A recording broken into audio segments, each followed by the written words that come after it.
Alors, la Fondation Avril est une fondation récente, fondation reconnue d'utilité publique qui a été mise en place en 2015 et son domaine d'intervention est l'ensemble des territoires ruraux, du monde rural, en France pour ce qui est de l'Europe et en Afrique pour ce qui est hors Europe. Donc deux domaines géographiques d'intervention. La Fondation Avril, en outre, est l'actionnaire de référence du groupe Avril Sophie Protéol, qui est un des leaders de l'agroalimentaire français, très très lié au monde agricole, avec une participation des agriculteurs importante dans la gouvernance de ce groupe. Concernant notre intervention en Afrique, qui est un domaine majeur de notre coopération donc, avec l'Afrique, effectivement, nous nous intéressons particulièrement à l'agriculture familiale pour une raison simple, c'est que l'agriculture familiale représente environ 70% de la population des territoires africains. Bien sûr, c'est hétérogène, c'est plus ou moins suivant les pays, mais c'est aujourd'hui une très grande proportion de cette population qui se trouve active dans les territoires ruraux. C'est donc à travers cette résilience de cette population l'impérieuse nécessité de les conduire par la formation, par une meilleure organisation de leur activité, à espérer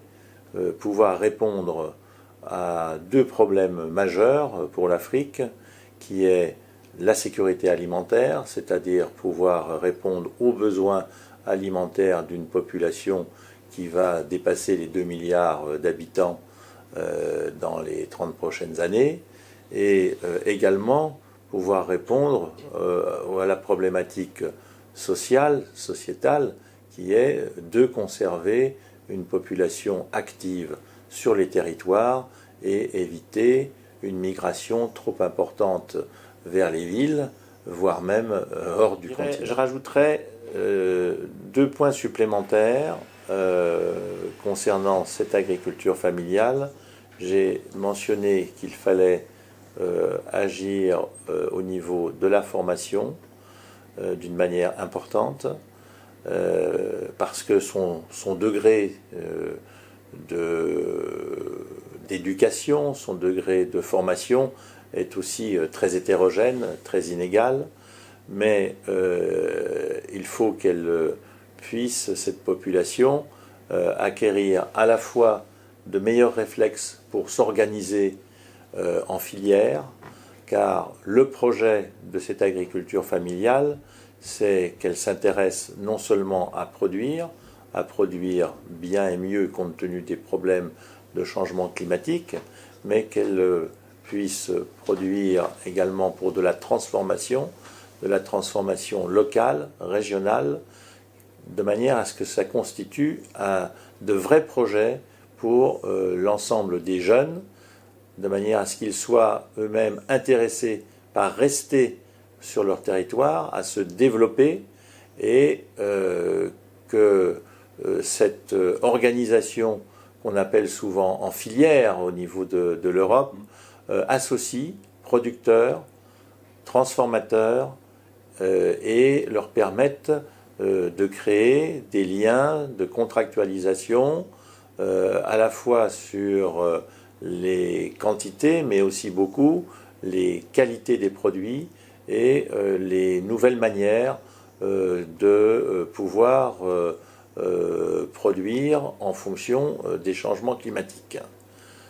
Derrière cette formation, et pour réussir aussi à introduire toutes les innovations en matière de production, il faut aussi qu'ils se forment à, j'ai envie de dire, les innovations en matière numérique, en matière de connectique, car c'est avec ces voies-là que cette population saura dans les 10 ou 20 ans à venir répondre aux exigences locales. Et là encore, on peut imaginer que de produire, de faire ces sauts technologiques, c'est un intérêt pour les jeunes, pour la population, et créer des projets agricolo-industriels au niveau local.